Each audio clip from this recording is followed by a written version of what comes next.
అని వచ్చాను. ఎందుకంటే టీవీలో చూస్తూనే ఉన్నాం. ఇక్కడికి వచ్చిన తర్వాత నాకు తెలిసిన విషయం ఏంటంటే పరకాల ప్రభాకర్కి నాకు 30 ఏళ్ల క్రితం నుంచి పరిచయం. కనీసం 40 ఏళ్ళు కూడా ఉంటాయేమో తెలియదు, 30 ఏళ్ళు ఉంటుంది గ్యారంటీగా. లండన్ స్కూల్ ఆఫ్ ఎకనామిక్స్లో చదువుకున్నాడని తెలుసు. ఇప్పుడే చెప్పాడు డిగ్రీ అక్కడే చేసామంటే డిగ్రీ ఇక్కడే లైలా కాలేజీ అన్నాడు.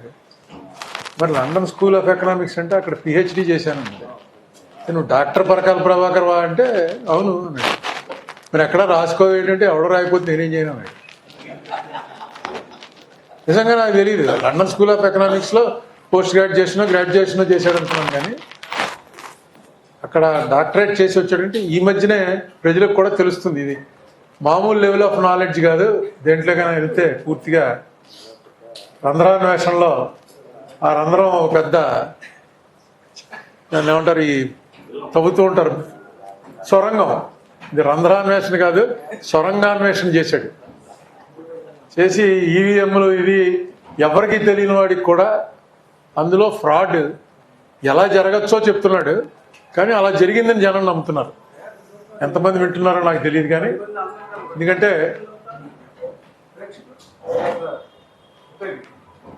అన్ని ఉదాహరణలతోటి అయితే నాకు ఉన్న కొంచెం నాలెడ్జ్ ఏంటంటే ఇందులో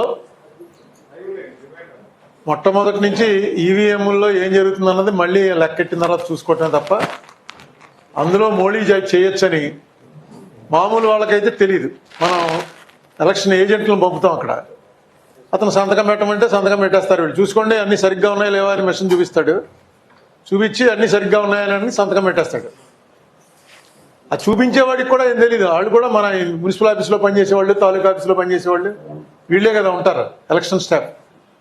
వాళ్ళకేదో ముందు రోజు కోచింగ్ ఇస్తారు. ఆ కోచింగ్ ప్రకారం మళ్ళీ అది ఓపెన్ చేసినప్పుడు 15 రోజులకో 20 రోజులకో ఓపెన్ చేసినప్పుడు ఒకసారి చూపించి ఇగో సంతకాలు అవి చూసుకోండి జాగ్రత్తగా ఉన్నాయా లేదంటే ఉన్నాయంటారు, అయిపోతుంది. లోపల ఏం చేయొచ్చు అన్నది టెక్నికల్గా నాలెడ్జ్ ఉన్న వాళ్ళకి తెలుస్తుంది ఏ రకంగా చేయొచ్చని. ఇది ఎలా కాదు, ఇందులో మోడీ జరుగుతుందని చెప్పి కొంచెం ఆరోపణలు పెరిగాయేమో తెలియదు, కానీ ఆ వీవీ ప్యాట్స్ అని ఏదో పెట్టారు, వెరిఫికేషన్ ప్యాట్స్. అంటే మనం ఓటు నెక్కునప్పుడు మనకు కనబడుతుంది ఎవరికి వేసాం ఓటు. కావాలంటే ఎవరైతే ఎలక్షన్లో పోటీ చేశాడో అతను కానీ లేకపోతే అతని ఏజెంట్లు కానీ మాకు అనుమానం ఉంది రీకౌంట్ పెట్టండి అని అడిగితే వీవీప్యాట్లు తీసి లెక్క పెట్టాలి. అందుకోసం ఆ వీవీప్యాట్ కానీ లెక్క పెట్టమన్నారు. లెక్క పెట్టడం దానికి వీవీప్యాట్లు ఎందుకు? కోర్టుకు వెళ్ళారు. కోర్టు వారు విచిత్రంగా 5% కదా, 5% లెక్క పెడితే చాలండి అన్నారు. 5% లెక్క పెట్టండి, అసలు పెట్టిందే అందుకు. పోనీ వాడు ఎవడైతే అడుగుతున్నాడో రీకౌంట్ అని వాడి దగ్గర ₹1,00,000 తీసుకోండి, 10 లక్షలు తీసుకోండి, 10 లక్షలు కడితేనే లెక్క పెడతాం, మాకు అంత ఖర్చు అవుతుందని పెట్టేవాళ్ళు ఉన్నారు. ఎలక్షన్ అంటే కోట్ల మీద పోతుంది. ఇది ఎక్కడ లేదు. అసలు ఎందుకు పెట్టారు వీవీప్యాట్లు? మళ్ళీ అదో ఖర్చు తక్కువ. మామూలుగా ఎలక్షన్ కమిషన్ వేయడానికి ప్రొసీజర్ ఏదో ఒక అపోజిషన్ లీడర్ ఉండాలి, ఒక జడ్జి గారు ఉండాలి, ఒక ఇటు నుంచేమో రూలింగ్ పార్టీ నుంచి హోమ్ మినిస్టర్ ఉంటాడు, ఇంకోటి ఎవడో ఉంటాడు, నలుగురు ఎంతమంది ఉండేవారు. ముందు అపోజిషన్ లీడర్ని తీసేశారు, ఇప్పుడు జడ్జిని కూడా తీసినట్టున్నారు. అంటే వాళ్ళే అపాయింట్ చేస్తారు ఎలక్షన్ కమిషన్ ఎవడన్నది. ఇంత ఒకసారి నేను ఎప్పుడో చిన్నప్పుడు విన్నాను ఒక జోక్. రష్యాలో ఎలక్షన్స్ జరిగితే ఓటు వేయడానికి వెళ్ళేటప్పుడు వెళితే ఒకడు ఓటు ఇస్తున్నాడు, వీడు పట్టుకెళ్ళి అక్కడ డబ్బాలో వేయాలి అంతే. వీడి పని అది ఏంటో కూడా ఓపెన్ చేయడానికి లేదు. ఒకడెవడో నాలాంటి వాడు నెమ్మదిగా ఓపెన్ చేయబోతే వెనక నుంచి మిలిటరీ వాడు గన్ పెట్టి ఏయ్ క్లోజ్ ఇట్ సీక్రెట్ బ్యాలెట్ అన్నట్టు.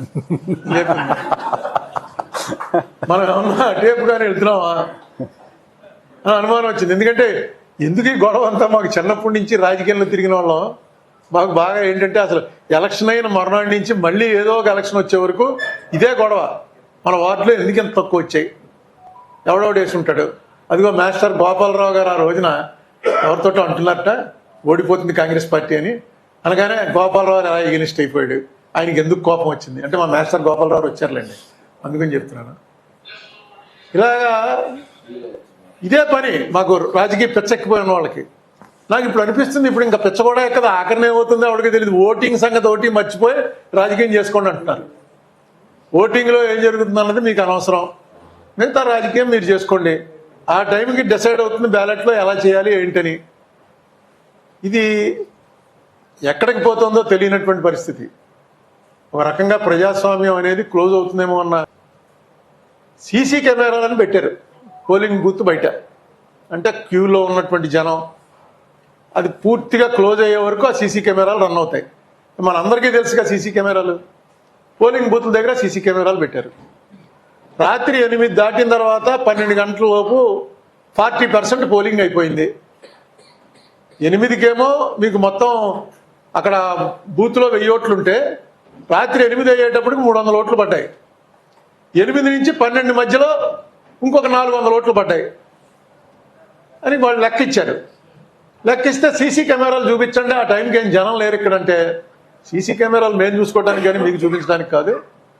సీసీ కెమెరాలు చూపించడం అనేది ఎక్కడ అనలేదు నేను. ఏ అఫెన్స్ జరిగినా ఇప్పుడు ఇమ్మీడియట్గా దానికి ఎవిడెన్స్ సీసీ కెమెరాలోనే చూస్తున్నారు. సీసీ కెమెరాలు చూపించట్లేదండి. ఎక్కడైనా ఓటర్లో చూపించారా? ఆయన చెప్తాడు అనుకోండి మళ్ళీ నేను ఆయన చూసిందే ఆయన చూపెట్టిందే నేను చూసి ఇంకా సీసీ కెమెరాలు ఎందుకు అసలు గోల్డ్ అంత డబ్బు ఖర్చు పెట్టి తీసుకొచ్చి పెట్టి అక్కడ ఆ టైం క్యూలు ఉన్నాయని చూపిస్తే మనకు కూడా సాటిస్ఫాక్షన్ అవుతుందిగా. ఇదిగో బిట్వీన్ 8 and 12 విజయవాడలో పలానా బూత్ దగ్గర ఇది పరకాల ప్రభాకర్ అనే ఆయన మమ్మల్ని క్వశ్చన్ చేశాడు, విజయవాడలో ఎవరు లేరని. ఇదిగో అని వాళ్ళే సుమోటో చూపించాలి. చూపించి ప్రజల్లో ఉన్నటువంటి ఏమైనా అనుమానాలు ఉంటే అనుమానాలు పోగొట్టాలి. అదేం చూపించట్లేదు. ఇది రష్యా వైపు పోతుందేమో అన్నటువంటి, అంటే రష్యాలో అది నిజంగా జరిగిందో లేదో నాకు తెలియదు. జోక్ మాత్రం కరెక్ట్గా రష్యాలో కమ్యూనిస్ట్ పాలన కాబట్టి జోక్కి అప్రాపరియేట్గా ఉందని అనిపించి చెప్పాను. అంతకన్నా దారుణం ఇది. ఎందుకంటే still we call ourselves as a democratic country. మనందరం సిటిజన్స్ అని మొన్నటిదాకా అనుకునే వాళ్ళం. ఇప్పుడు అది లేదని చెప్పి మొన్నే తేలింది. ఎందుకంటే మన దగ్గర ఉన్న ఏ డాక్యుమెంట్ కూడా సిటిజన్షిప్ కన్ఫర్మ్ చేయడానికి సరిపోవట. బహుశా ప్రపంచంలో ఇది ఇండియాలోనే ఉంటుందేమో, నువ్వే చెప్పాలి. కానీ మనందరం కూడా దీంట్లోనే అసలు కాన్స్టిట్యూషన్ ముందు రాసుకున్నటువంటి దాంట్లోనే we the people of India అని రాసుకుని ఫర్ ద సాటిస్ఫాక్షన్ కింద వస్తుంది సిటిజన్ అని. సిటిజన్ల కోసం అన్ని రకాల కార్యక్రమాలు చేయటం కోసం ఈ కాన్స్టిట్యూషన్ తయారు చేసి మనకు మనమే ప్రజెంట్ చేసుకుంటున్నామని.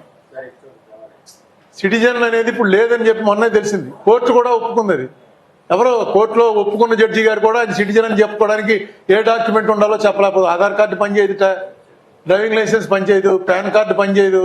సర్కమస్టెన్సెస్ బట్టి ఆ టైంకి డిసైడ్ చేస్తారట. అంటే నువ్వు సిటిజన్వా కాదా అనేటువంటి అనుమానం వచ్చినప్పుడు మనం కోర్టుకు వెళ్తే అప్పుడు డిసైడ్ చేస్తారు. అప్పుడు దాకా మనం అందరం సిటిజన్ అనుకుంటే సిటిజన్, కాదనుకుంటే కాదు. ఇది ఇంతకాలం బయటికి రాలేదు. ఇప్పుడు ఎందుకు బయటకు వస్తుందంటే సిటిజన్లు కాదని చెప్పి చాలా మందిని బయటికి గంటేస్తున్నారు. ఏ ప్రాతిపదిక మీద గంటేస్తున్నారా అని అనుమానం వచ్చినప్పుడు అసలు ఎవరు సిటిజన్ ఎవరికి తెలియదు. మొన్న ఎవరో సోషల్ మీడియాలో ఒక జోక్ పెట్టాడు. ఒక కుక్క ఒకటి పరిగెత్తుకుంటూ వెళ్ళిపోతుంది అడవిలో. వెళ్ళిపోతుంటే ఎవరో ఆపి ఏంటి అలా పరిగెడుతున్నాడు అన్న.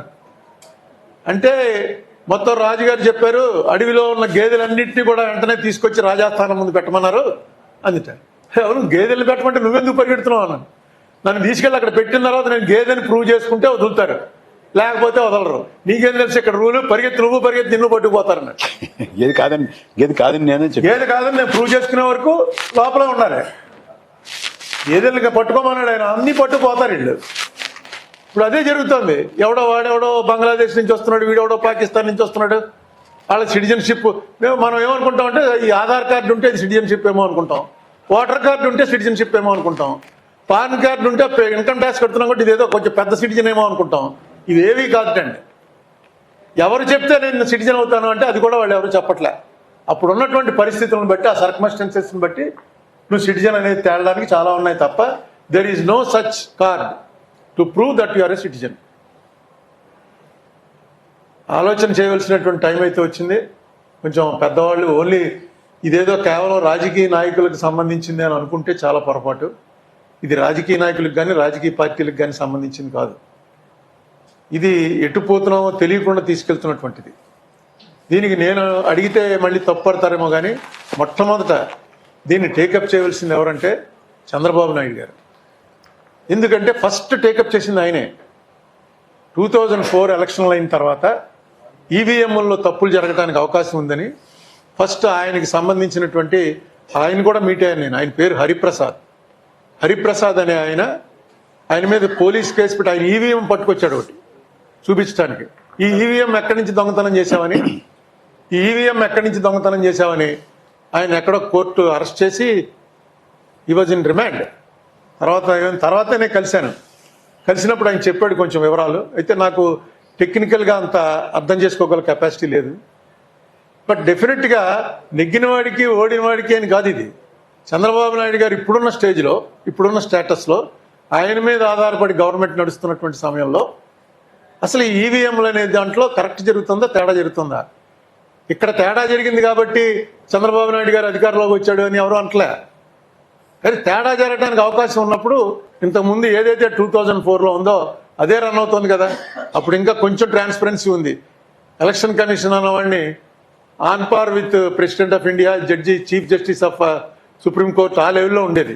ఇప్పుడు డైరెక్ట్గా ఈజ్ సర్వెంట్ ఆఫ్ గవర్నమెంట్ అయిపోయింది ఎలక్షన్ కమిషన్. ఒకసారి చెప్పండి మీ పార్టీలో కూడా చేస్తే కరెక్ట్ అని, లేకపోతే నెక్స్ట్ టైంకి మీ మీద ప్రయోగించవచ్చు. ఎవరి మీద అయినా వాళ్ళు ఇక వాళ్ళకి తెలిసిపోయిన తర్వాత, పట్టు తెలిసిపోయిన తర్వాత ఎవరి మీదైనా ప్రయోగించాలి. మీ మీద కోపం వస్తే మీ మీద, వాళ్ళ మీద కోపం వస్తే వాళ్ళ మీద ప్రయోగిస్తారు. మొన్న ఒక ఆయన కలిశాడు నాకు, ఇక నరేంద్ర తీసుకొచ్చాడు, వంగవీటి నరేంద్ర తీసుకొచ్చాడు. ఆయన దారుణం ఏంటంటే ఆయనకి ఇది తెలుసుట, ఏం తెలుసో నాకు చెప్పలేదు, ఎందుకంటే నాకు అర్థం అవుతాయి అని చెప్పాను. ఆయన మమతా బెనర్జీ ఓడిపోతుంది అని ఇంకా పోలింగ్ కూడా అవ్వలేదు, ఎస్ఎంఎస్ పంపాడు. ఎస్ఎంఎస్ కాదు, వాట్సాప్ మెసేజ్. స్టాలిన్ ఓడిపోతున్నాడు, పోలింగ్ కూడా అవ్వకుండా పంపించాడు. తమిళనాడులో స్టాలిన్ రాడు, అక్కడ మమతా బెనర్జీ నెగ్గదు. ఇవన్నీ ఎప్పుడు పోలింగ్ తీసి చూపించాడు, నాకు పంపలేదు, తీసి చూపించాడు ఆయన ఫోన్లో. ఎప్పుడు ఆ డేట్ చూసుకో, ఏ రోజున పంపాను నేను, ఆ డేట్లోనే నాకు తెలుసు. ఎందుకంటే ఇందులో ఈ ఆపరేషన్ చేస్తున్న వాళ్ళతోటి నాకు కొంచెం సంబంధాలు, ఫ్రెండ్షిప్లు ఉన్నాయి. వాళ్ళు ఏ స్టేట్లో ఎలా చేస్తున్నారో ఏంటో నాకు తెలుసు అని చెప్పాడు. చెప్తే ఎలా చేస్తున్నారా బాబు అంటే, అది నువ్వు కాదులే, నేను మళ్ళీ ఎవరన్నా కొంచెం టెక్నికల్ నాలెడ్జ్ ఉన్న వాళ్ళని తీసుకొస్తే మళ్ళీ నెక్స్ట్ కలిసినప్పుడు చెప్తాను. అతను అవన్నీ చూపించి చెప్తుంటే చాలా ఆశ వేసింది. మమతా బెనర్జీ 5,000 ఓట్లు తేడాతో ఓడిపోతే ఆవిడ కాన్స్టిట్యున్సీలో 15,000 ఓట్లు తీసేశారు. 50,000 50,000, 15 కాదు. సర్లో స్టాలిన్ 1,00,000 ఓట్లు తీశారు. 1,00,000 ఓట్లు తీసేట స్టాలిన్ కాన్స్టిట్యున్సీలో. ఓడిపోకేమవుతుంది? ఇప్పుడు లాస్ట్ టైం అతను నెగ్గినప్పుడు చూసుకుంటే బూత్ వైజ్ తెలిసిపోతుంది ఏ బూత్లో మెజారిటీ వచ్చిందో. ఆ బూత్లో తీసేయండి రా ఓట్లు అంటే తీసేస్తారు. ఇప్పుడు తెలంగాణలో కూడా కాంగ్రెస్ పార్టీ అధికారంలో ఉంది, వాళ్ళు ఏదో చేస్తున్నారు అక్కడ. ఇక్కడ కాంగ్రెస్ పార్టీ లేదు, ఇక్కడ 2 పార్టీలు బీజేపీకి ఎలియన్సే. ఒకళ్ళు డైరెక్ట్ ఎలియన్స్, ఒకళ్ళు ఇండైరెక్ట్ ఎలియన్స్. అందుకే ఇక్కడ సర్ర ఎవడో పట్టించుకోవట్లేదు. అసలు ఎవడోట్లు తీసేస్తారో జాగ్రత్త చూసుకోండి. చాలామంది ఓట్లు ఉండవు ఎలక్షన్ టైంకి, ఎవరిని తిట్టడానికి కూడా ఉండదు. ఎందుకంటే తిడితే ఇప్పుడు తీసుకెళ్ళి లోపలేస్తున్నారు, కొడితే ఏమన్నారు కానీ తిడితే మాత్రం తీసుకెళ్ళి లోపలేస్తున్నారు. రేపు ఎలక్షన్ టైంలో ఎవరిని తిట్టడానికి లేదు, తిట్టేయడం లోపలేస్తారు. ఈ పరిస్థితిని ప్రివెంట్ చేయడానికి ఒకటే ఏంటంటే జనాల్లో ఒక అవేర్నెస్ వచ్చింది. ఇప్పుడు ఇక్కడ మనం ఈ మీటింగ్ పెడితే ఈ మీటింగ్లో మనం ఎక్స్పెక్ట్ చేసినటువంటి జనం రారని మనకి తెలుసు. ఆదివారం ఈవినింగ్ పెట్టాం కాబట్టి కొంత తగ్గిపోతుంది. జనరల్గా ఈ సబ్జెక్ట్ టీవీలో చూస్తున్నాం కదా అని. కానీ ఇది ఇంటింటికి చేరవలసినటువంటి మెసేజ్ అని నేను నమ్ముతున్నాను. ఎలక్షన్లో పనిచేసే ప్రతి కార్యకర్త ఇది ఎలక్షన్లో ఎలాగైతే మన గుర్తు గురించి మన ఈ డోర్ టు డోర్ క్యాంపెయిన్ అని ఎలా తిరుగుతారో అలా ఇప్పుడు కానీ తిరగకపోతే ముందు ఎలక్షన్లు ఏముండవు. ఉన్నా అది ఓన్లీ నామమాత్రానికి దిగజారిపోయేటువంటి ప్రమాదం కనబడుతుంది. ఇంకా ప్రభాకర్ ఏం చెప్తాడో అందరం విందాం. ఆయన చెప్పిన తర్వాత కొన్ని క్వశ్చన్లు కూడా అడుగుతాట, అప్పుడు క్వశ్చన్లు వేసేటువంటి అవకాశం నాకు కూడా ఇస్తానన్నాడు. అప్పుడు దాకా వెయిట్ చేసి తర్వాత మళ్ళీ ఒకసారి వీలైతే మాట్లాడుకుందాం. Thank you.